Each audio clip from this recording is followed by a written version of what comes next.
everybody. And yes, that is for you to take because I do not want to put any of that back in my suitcase to fly back to Nova Scotia. So I think I brought enough, like 1 to 2 to even 3 items per person, and those items will make sense in a moment. I just want to make sure I have how do I click through those slides? And can everyone hear me okay? I have speaking notes that I really need to use, and I know I'm short, and those two things don't always work well when there's a podium. Needless to say, I'm delighted to be here. I attended the conference last year virtually, and I'm so happy to be with you in person this year and presenting to boot, which is still kind of wild. So as John mentioned, I'm the communications and project specialist at Engage Nova Scotia.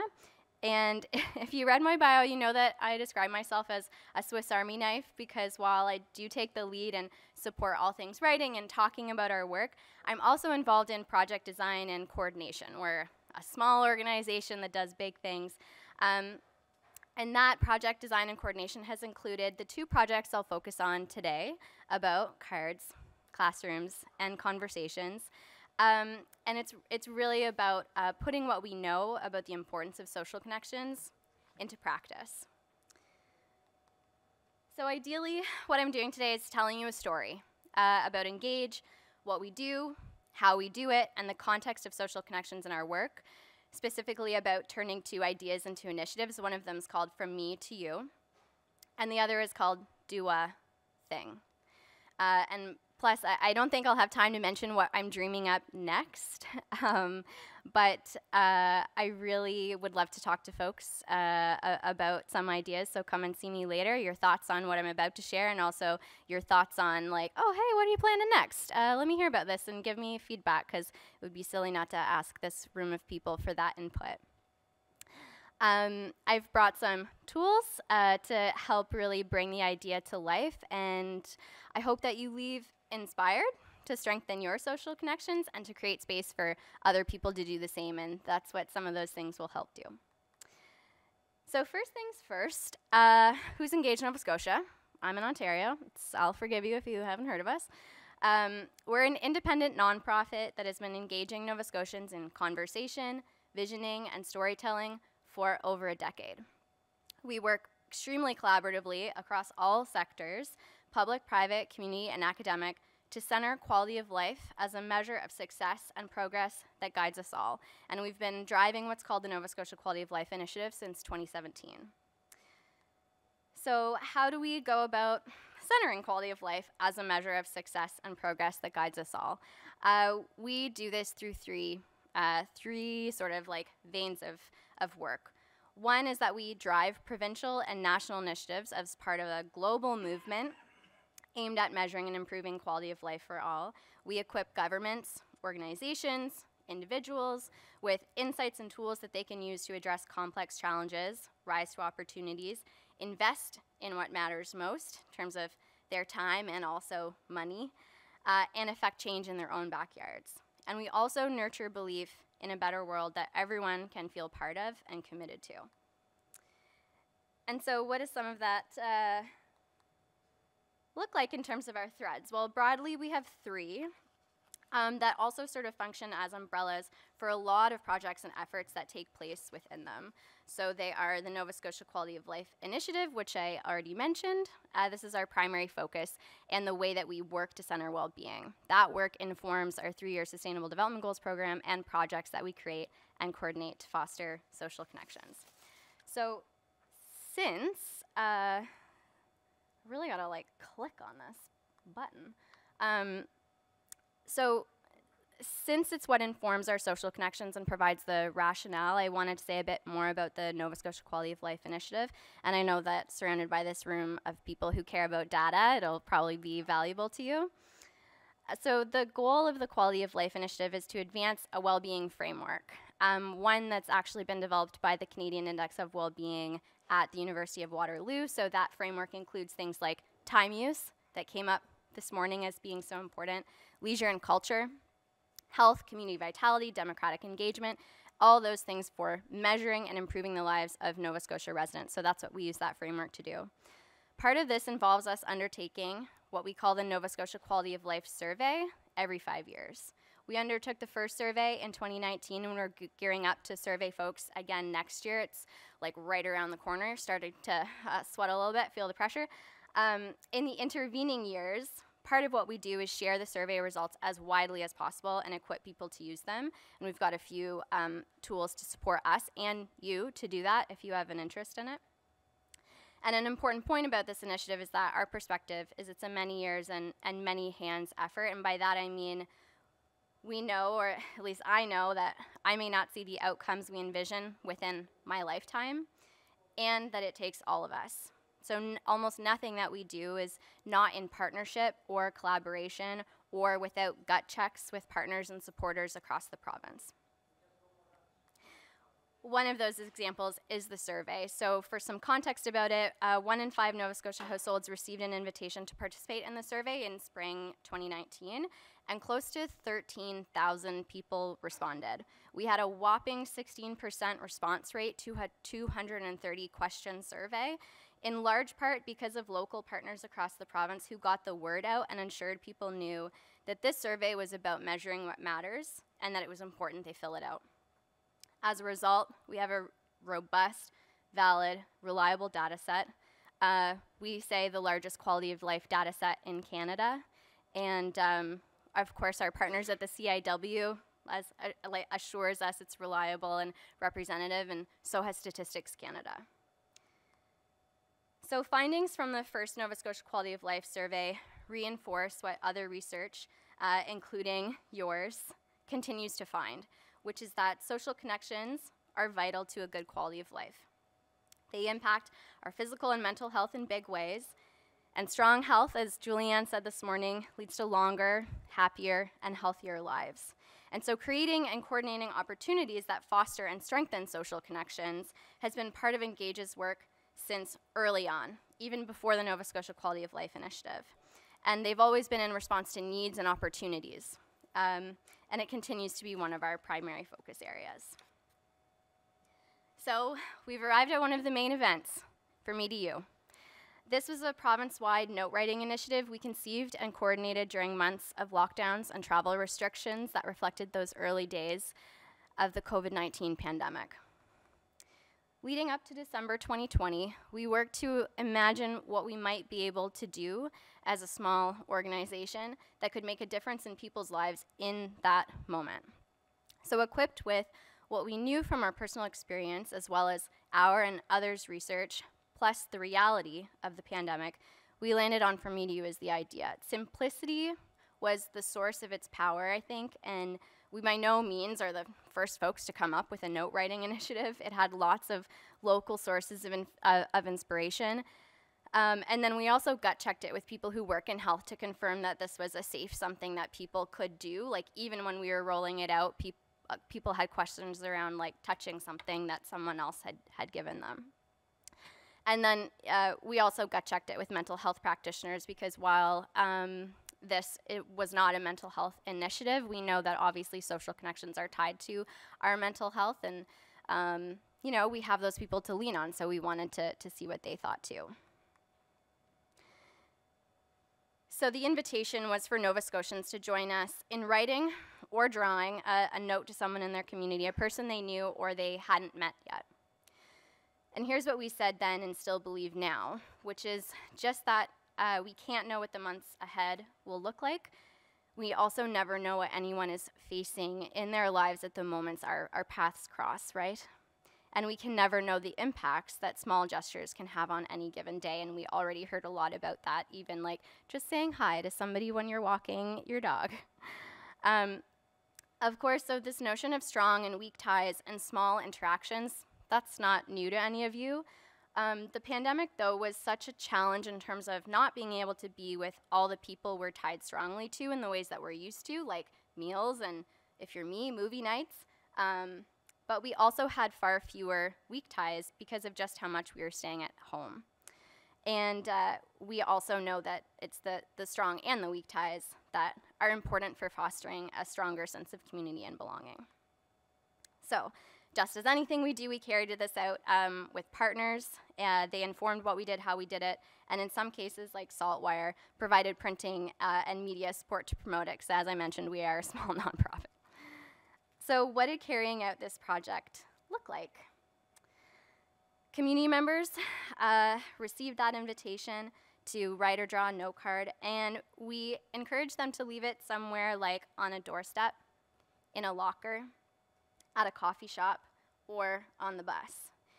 We used media, posters, word of mouth, emails, newsletters, social media channels, ours and partners, to bring the initiative to so many people and organizations who would come to create connections in their communities, including in classrooms, households, childcare centers. They were huge, businesses, organizations, and beyond. So all any one person or organization had to do was email us and ask us to send them the note cards that we designed, or they could print them from our website, or we just said, like, use what you have on hand. You don't have to use our cards. You can just use, if you're someone who has a lot of cards, like maybe Richard does, who I was talking to at lunch, you didn't need us, but maybe the nudge was something that inspired you to do something. And this is just the message from our poster and on social. We gave people examples of what they might think of to say, what the spirit of their message might be and who they might give it to. So these are just a few examples. You always brighten my day, from a regular customer. Lucky to have you nearby, your neighbor. Thinking of you, a friend. Because we really wanted to make it easy for people to participate, to ask us for 1 card or 100 cards. Easy to think of what to say, to whom. So many of us were physically, mentally, emotionally, spiritually maxed out at this time. So this was intended to be something that was super light touch, but also incredibly meaningful. So we worked really closely with Saltwire, who I mentioned before. They shared their support, skills, and resources, and part of that, these are 3 30-second videos. That because I don't have access to the computer, I was going to play you one, but essentially we just we set up these 30-second clips. So one was a family doing it with their children, and then they were walking over to a neighbor's. One was my coworker, Jen, who was writing a note card to, in the film, her neighbor, but it was actually her grandpa. He's the star of the show. And then we created another one where somebody at work just put something on someone's dashboard. Saltwire, just because they were so incredible, and I think that it's important to actually share how something like this can happen. Oh, we're going to see one. Okay.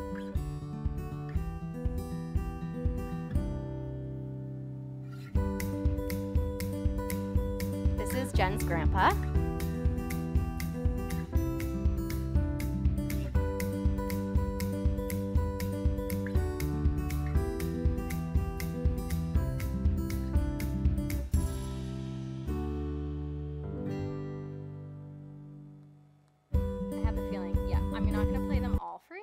Gonna keep going. You want to play them? Okay. Oh, maybe I'm stuck now. Oh, okay.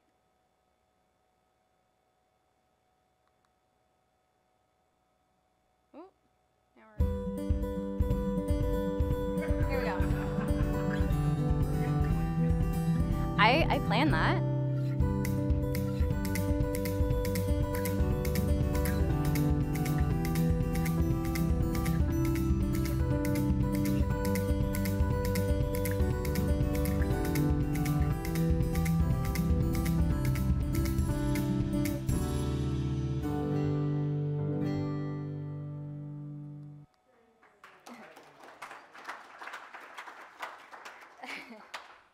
Thank you. I mean, it's important to show those videos, and we got so much support from Saltwire. I can't say enough about how critical they were to getting the word out. But we didn't just get media attention from them, and we sent out a press release, and we received quite a bit of media attention. There was some morning TV and radio in addition to these, and I mean, while this does kind of feel like a humble brag, I'm actually telling you because I think it's important for us to acknowledge that media thinks this is important. They know that people want to read about this. So I think that it's it's important for us to continue to think about accessing and using traditional and conventional media to translate our research, because they care. They're super busy and they think this is valuable information for their audiences to know. So we led from Me to You with an openness to ongoing partnership ideas. One of the ways this manifested is that over the course of the initiative, participants translated the note cards into French and Mi'kmaq, which is the first language of Mi'kmaqi, of which Nova Scotia is a part. The Mi'kmaq Nation extends far beyond those colonial borders. Yeah, so we have the 3 languages. And the idea was also taken up by the town of Kentville, who created their own note cards featuring the words "for you." They could be picked up at downtown businesses, and this video will make you cry. So if we have time at the end, I'll play it. But it's more because it makes me cry, and I have more things to say. And I did want to mention, a group in Ontario took the idea up as part of a program called Connectedness Coaching. So they were able to request packages of seeds and note cards and distribute them like in their communities. And you also may remember that just a few months later, Canada Post sent postcards to folks across Canada to mail for free. One of them even had From Me to You on it. It was the green one. My uncle, whose place I'm staying at in Toronto, had sent me that one, which we continue to joke about. And so we think, like, great minds think alike. It's such a simple thing to do. And so we were like, I don't know if they saw it and thought, those are some good words, we want to use those too. Or whether, it was just like independently coming up with it. Either way, we were overjoyed. And so at the end of a few months, we'd mailed or delivered close to 20,000 note cards, including envelopes, across the province and to other places in Canada. Some people were return customers. They'd ask for 10, then they'd ask for 10 more. Some organizations wrote notes as teams, which you can kind of like see a little bit. Libraries were super supportive, so they had a whole display where you could just come in. And libraries, as I think you'll remember, they were doing so much during the pandemic, and so a lot of people were accessing all kinds of programs that they rose up to really respond to. And so one of the things that we like to say is that people across Nova Scotia picked up their pens and pencils and crayons with us, and they made an impact that we don't even know the full extent of now, which I know we've been talking about interventions, but we didn't consider this to be an intervention. We considered this to be just an initiative, and we didn't want to evaluate it in a big way because our approach was, if this makes a difference for one person, success. So that's From Me to You. And there are cards and envelopes up here, so those are one of the things. So take a bunch. And we have more at the office, so if you want me to mail you some, let me know. So the other social connections project, though, I want to tell you about is the story of Do a Thing. It's a collection of ideas for students and teams to create connections in and outside the classroom and the workplace that contribute to our individual and collective well-being. So it was really about, instead of just that one idea of writing a note to somebody, it was a collection of ideas. Writing a note was one of those things, because then we could be like, we have note cards for you. But it was actually a collection of things, and it was really about connecting people to those around them and also the places in which they were living. So a couple things inspired us. Similar to From Me to You, we were imagining how to meet the moment. This was in 2021, where students and staff had begun to start returning to classrooms and offices, getting back to routines, building new ones. Some people had been hired during the pandemic, and they'd never actually been together with their new coworkers. So in the workplace, we were sort of thinking about it as like a team building exercise. And then for students, just kind of getting them like comfortable reconnecting with each other. Part of what we looked to and reflected on was also research, obviously, again, that shows us how key the quality of relationships are to our well-being, connection to place, and our perception of the environment in which we live. That has been a really emerging bit of work for one of our data analysts and a PhD candidate who works with us.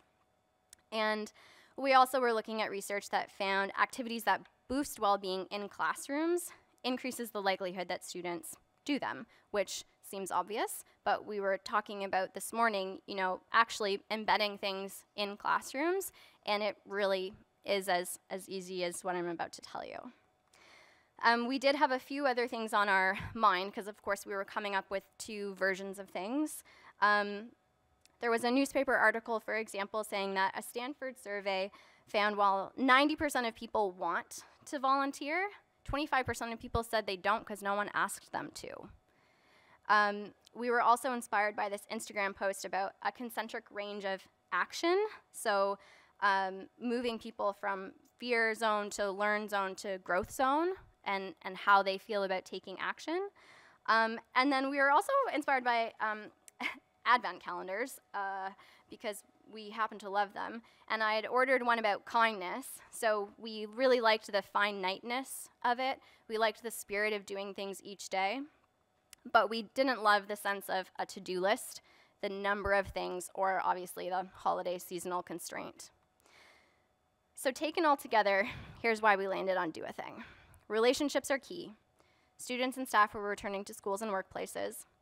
And sometimes it's just hard to know where to start, and people need an idea or a nudge. And so the collection of ideas were really intended to build connection, resilience, cultivate kindness, gratitude, a sense of belonging, and community, but we didn't want to be prescriptive. We wanted to provide an offering and an initiative for littles and adults doing all kinds of things that were big, small, hard, thoughtful, caring, welcoming, supportive, and with all that, we landed on Do a Thing, kind of a choose your own adventure kind of thing. So to reiterate, it was a collection of ideas and simple activities that could be woven into at-home or at-school learning and staff as team building. So there was that workplace, there was the classrooms, and again, we checked our idea with behavioral science specialists, teachers, including a couple here in Toronto, shout out to my other uncle, and also our board. And so the why behind some of our choices of why we approached it in the way that we did is that it's kid and adult friendly. It was good for both contexts. So what we did was encourage people to, like teachers specifically and team leads or whoever it was on their team, to facilitate it in the way that made sense for their classroom culture and also their workplace culture. It's action-oriented, the things are doable, there's an element of choice, and also everything about it was really crisp, clear, and direct, so nothing needed deciphering. And obviously the fun yet really challenging and crucial bit was actually imagining what the ideas were going to be and dreaming up the ways that we could encourage people to do them. So each classroom received a wall-sized poster. Like I can't even, it was huge. It was huge, I couldn't even bring one with me. And students got Do a Thing activity sheets, so they're right there. Stickers, which we don't have any more of. I specifically got those printed just so that you would have some, but we actually don't have anything other than pencils and note cards now. Workplaces would get a mug, of which I only have my personal, and I was honestly scared it would break on the way here, so I didn't bring it. But we also have the little these little cards that are just a little thing you could stick on your fridge. They went into the mug, and there's a checklist on the back. And obviously, people got they got a toolkit that was just like one page to really communicate how we envisioned the ways that they could possibly roll this out. This is the wall-sized posters for classrooms, and so the way that we sort of created it and the way that the worksheets are that it's really fun and interactive, and there's ideas embedded in there, so it's really interesting. Some of the ideas we offered to students about what they could do were to thank someone, share, clean up a space at school, wish someone good morning, and on the right, those are the worksheets and pencils and stickers that you'll find up front. And I did want to mention that this list of things that we came up with are not random. They weren't just like, oh, that sounds nice. what we did was look back to that quality of life framework that we use in the Nova Scotia Quality of Life Initiative, and we looked at what the results from that survey were telling us. And then we selected ideas of what people could do based on what we know. This is a close-up of the workplace poster and the mugs, and a close-up of the card that's at the front. So the specific ideas of things to do for adults to feel more connected were slightly adapted. They're similar. Lend a hand, talk to a local leader about a community need, share a kind word, and you'll notice the checkbox. That was the result of one of those gut checks with a behavioral scientist who said, whenever you have a checkbox, it's more likely that we're going to do that thing. So even like slight tweaks like that can be helpful. And in the spirit of not being prescriptive, I think that you can see there's lend a hand, but there's not how to lend a hand, who to lend a hand to, when, or to whom. And talk to a local leader about a community need. You can interpret that the way that you want to, who your community leader is, and also the need that you want to talk to them about. So we took up a similar approach to sharing what it was and how to get the word out, and I'm going to speed through this part a little bit because we started a little bit late. All I wanted to mention is that the morning news outlets loved it so much is that both morning shows asked us to be on TV about it, which again, super rare, I'm told. So just like reinforces that notion that like they want to talk about this kind of thing. And by the time we actually kicked off the workplace version, because we started with the classroom version, we didn't know how it was going to go. The workplace version actually just only took word of mouth. I didn't send a press release about it. I think I posted about it on social once. And one of the other ways that we encourage people to actually want to do this is to develop these one-pagers that we sent out by direct outreach so that people could get that look and feel and understand what it is they were signing up for to do. There's us in the newspaper. So who all did a thing? The classroom version specifically.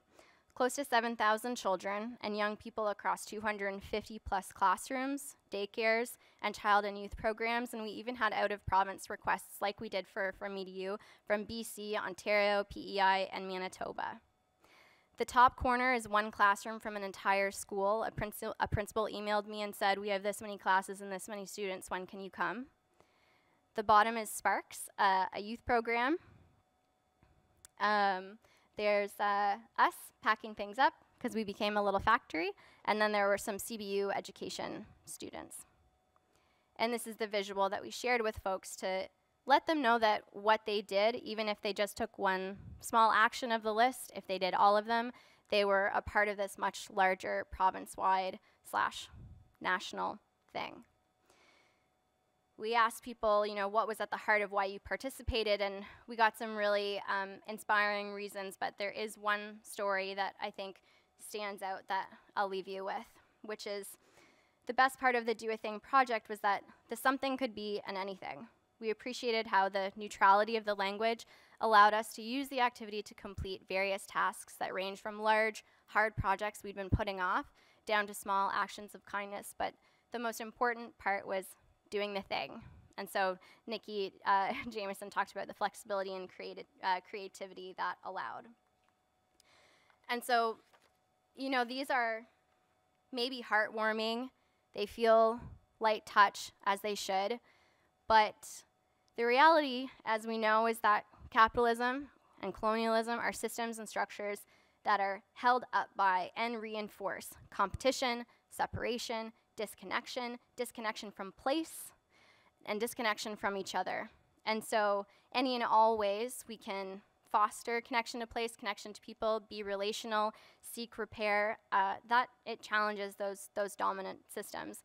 And I was reminded of this quote yesterday by David Gruber, who inspired this work of art I have hanging beside my desk. And the work of art is by Roger Pete, who said, he created this artwork, and it says, "We made this world, and we can make another." Thank you. Thank you. Thank you so much. Okay. I left a minute for questions, but we're running behind. We are running behind. You're with us right through till you're joining us for a social at the end of the day. Yeah. So anyone's got any questions, should be happy to answer them. I mean, one thing I certainly, a couple of things I mentioned. One is just that last little bit there when you were talking about, competition, capital, very reminiscent of some of the things that Kiffer was talking about this morning. And actually, Julianne earlier on today also mentioned the importance of kindness. So it was kind of tied in really nicely. So I've got a few questions for you that you'll have to answer later on when we're together having a drink afterwards. I'd love to chat. Okay. All right. So thank you. So we're going to move on to the last sort of formal session of today. And I'm going to hand over to Pete. It's going to be a discussion of what kind of role government at various levels can take in terms of encouraging greater social connection and dealing with some of the issues that have certainly come up in conversation today around loneliness and connection. So, Pete, I'm going to hand over to you to bring us home. Well, I'll do a little bit at the end, but until then, bring up the panelists and bring us home. Right? Awesome. Thank you, John. It gives me, by the way, Catherine, that was amazing. And what I love about that is how simple, and I love the fact it was like, this is an intervention. We're not measuring it. We're just going to have a lot of success and people will buy in. Isn't that the way it should always work? So really excited for the next conversation.